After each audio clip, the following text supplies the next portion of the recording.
Vouche contar unha historia fascinante, a da condesa Teresa de Zúñiga, que foi brutalmente a mans dos seus vasalos. E xa che adianto que esta historia é puro salseo.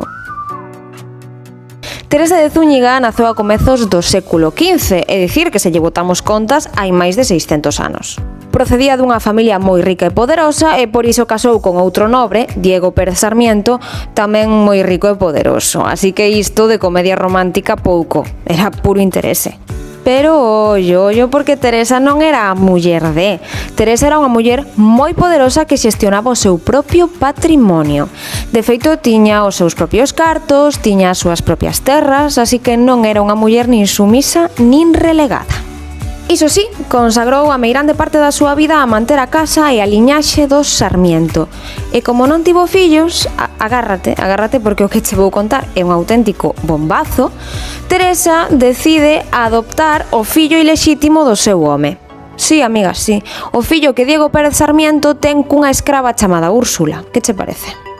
O rapaz chamábase Bernardino e Teresa chegou a querelo como un fillo, un amor que ademais era recíproco e de feito deixoulle todo o seu patrimonio. Pero o gran perigo para o señorío de Teresa de Zúñiga son as revoltas irmandiñas que estoupan en 1467. Teresa vai comparecer ante o Tribunal Irmandiño para denunciar os usos que outros señores poderosos estaban a exercer sobre o seu propio patrimonio.